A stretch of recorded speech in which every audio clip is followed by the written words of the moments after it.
Assalamualaikum dear students.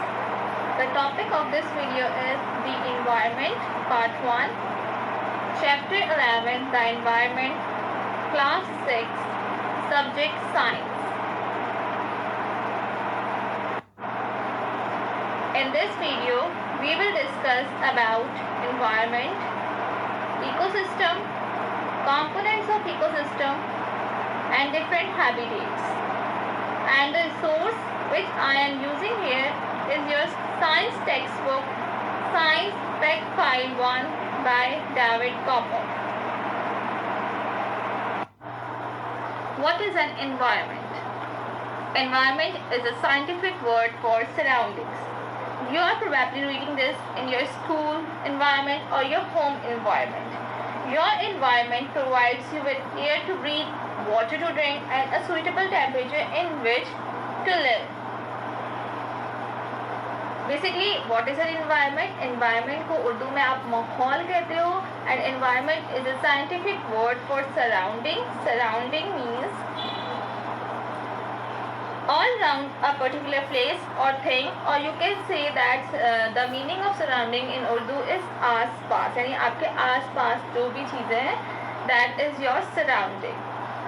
Now, if ये video आप अपने घर पे बैठ के देख रहे हो तो आप अपने आसपास देखें, अपने सराउंडिंग्स में देखें तो आपके पास एयर है for breathing, right? You have water to drink and you have a suitable temperature in which you can live easily. You are able to survive. So the scientific definition of environment is the surrounding in which an organism lives is called its environment. वो surrounding जिसमें एक organism रह रहा है वो उसका environment कहता है. Look at this picture. Here are some organisms along its environment, like rabbit, squirrel, butterflies, foxes, cows, birds.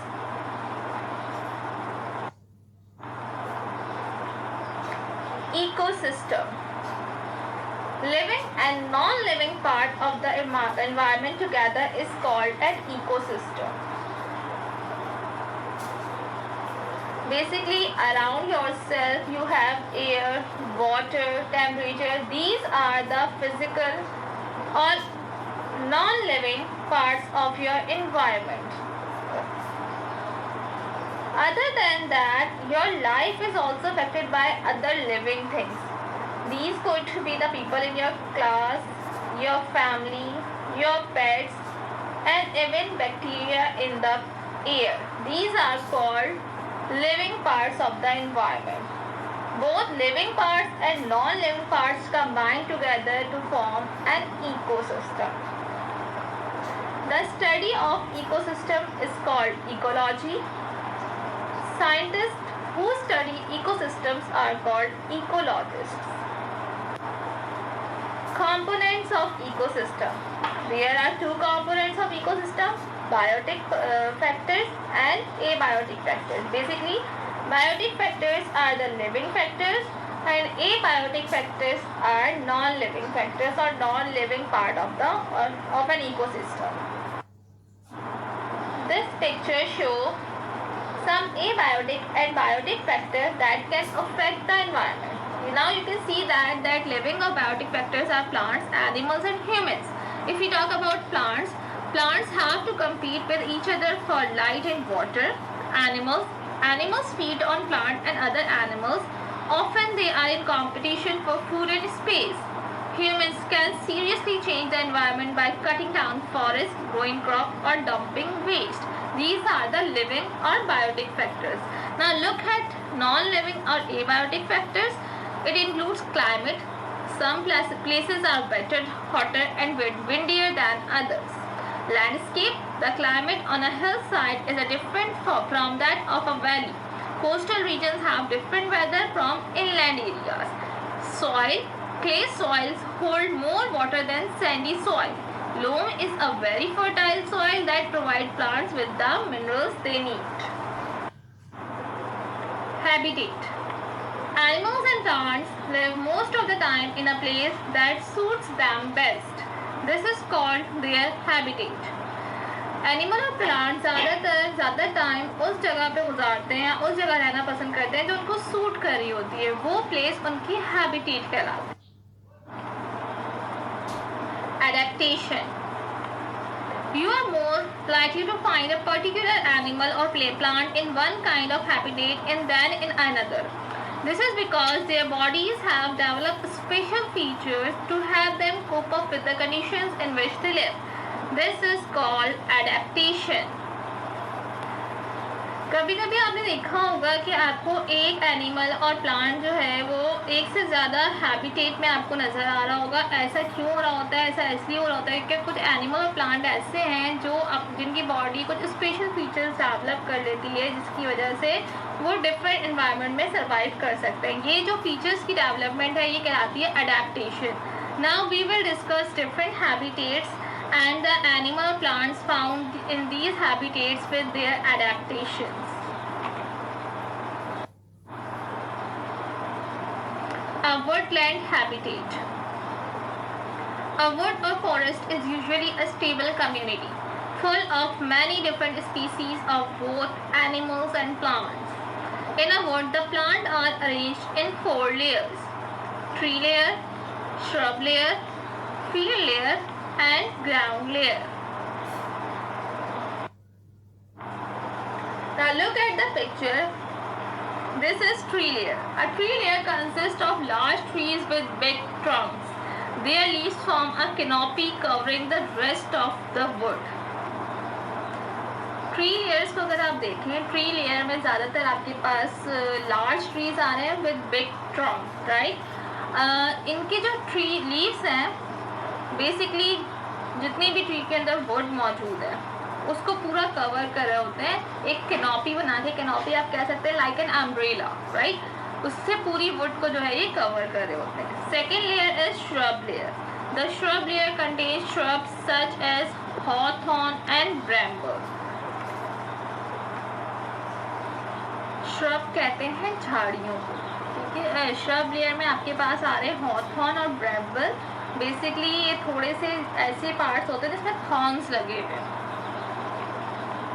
The field layer is made up of herbaceous and non-woody plants like grasses, ferns and woodland flowers such as primrose and bluebell. Field वाली जो layer है यहाँ पे ज़्यादातर आपको herbs वगैरह मिलेंगे और ग्रासेस मिल जाएंगे, ठीक है.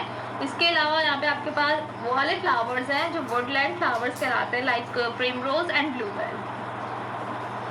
Ground layer. The ground layer covers the surface of the soil. Mosses and lichens are found here. ये जो ग्राउंड लेयर है बेसिकली ये सॉइल को कवर कर रही होती है. यहाँ पे आपको मॉसेस एंड लाइकेंस मिलेंगे. A river habitat. Aquatic plants have long stems so their leaves can float near the surface of the water to get light. Basically जो एक्वेटिक प्लांट्स हैं, जो पानी के अंदर रहने वाले प्लांट्स हैं, उनकी स्टेम्स बहुत लॉन्ग होती हैं तो ये ईजिली जो है वो पानी की सरफेस पे जो है वो फ्लोट कर सकते हैं ताकि उनको आसानी से लाइट मिले. Fish have streamline bodies and fins to help them swim through the water. Fishes की जो बॉडी होती है वो स्ट्रीमलाइन होती है, उनके पास fins भी मौजूद होते हैं जिसकी वजह से वो ईजिली जो है वो वाटर में स्विम कर सकती हैं. Water snails graze on microscopic plants which cover submerged rocks. Water के अंदर जो स्नेल्स मौजूद होते हैं वो बेसिकली जो माइक्रोस्कोपिक प्लांट जो रॉक्स वगैरह को, सबमर्ज रॉक्स आप कह सकते हो, पानी में डूबी हुई रॉक्स, ठीक है, उस पर अक्सर माइक्रोस्कोपिक प्लांट्स आके जो है वो उसको पूरी कवर कर देते हैं. तो स्नेल्स आके उनको जो है वो ईट कर लेते हैं. इस तरह से वो अपनी हीट को जो है वो कंपाइल कर रहे हैं. Birds like the kingfisher have strong pointed beaks for catching fish. Birds में जैसे अगर आप किंगफिशर एग्जाम्पल लें तो इसकी जो बीक होती है वो काफ़ी स्ट्रॉन्ग और पॉइंटेड होती है और इससे ईजिली जो है वो पानी में से मछलियाँ पकड़ के खा सकती है.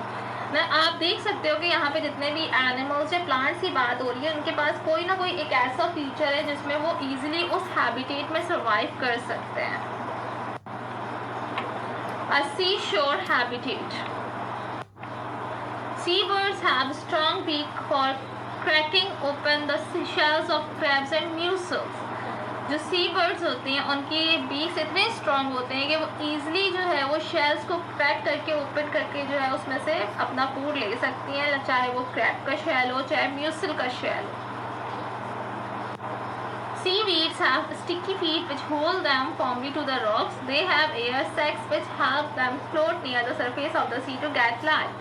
सीवीड्स की जो फीट होते हैं वो काफ़ी स्टिकी होते हैं, इसकी वजह से वो इजीली जो है वो रॉक्स पे जो है वो होल्ड हो जाती है जाके. इसके अलावा इनके पास एयर सैक्स होते हैं जिसकी वजह से ये आराम से जो है वो सी के सरफेस पे फ्लोट करती जाती हैं और उसके किस लिए फ्लोट कर रही होती है ताकि उनको लाइट मिल सके. Shrimps and crabs have strong pincers for tearing up their food. Shrimps और crabs के पास pincers मौजूद होते हैं जिसकी हेल्प से वो आसानी से अपने फूड को ग्रैस्प कर सकती हैं और उसको टेयर कर सकती हैं. Sea creatures such as mussels feed by filtering microscopic animals and plants from the sea water. Sea creatures की अगर बात की जाए, लाइक अगर आप म्यूसल की बात करें तो म्यूसल बेसिकली किस चीज़ पे फीड कर रहा है, माइक्रोस्कोपिक एनिमल्स एंड प्लांट्स जो कि फिल्टर हो रहे हैं from sea water.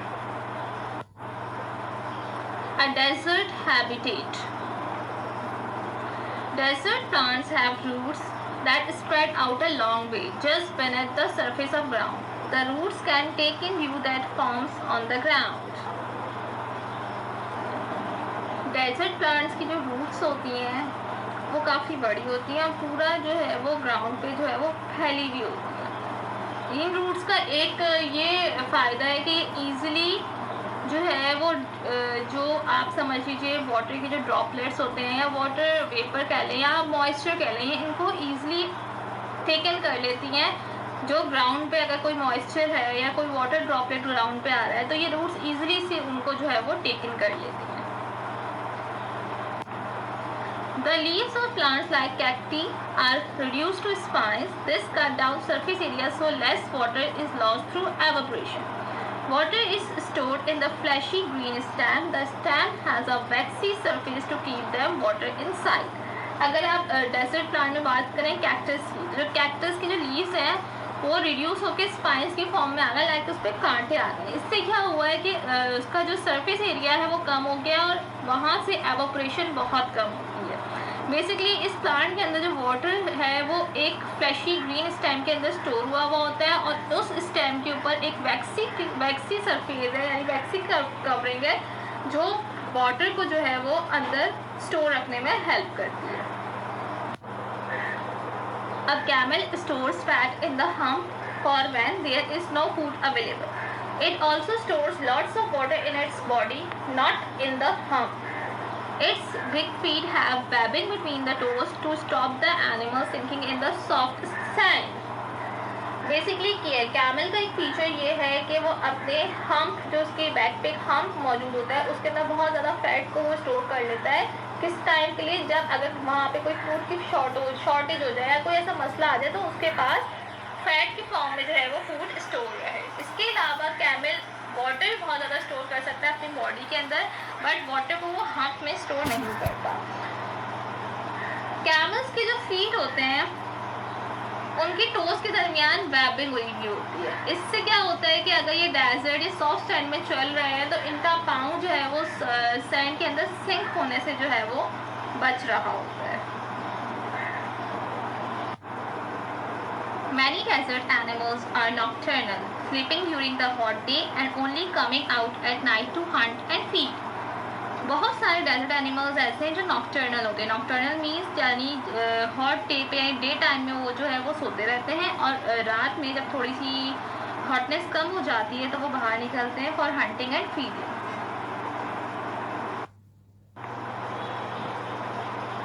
Thank you.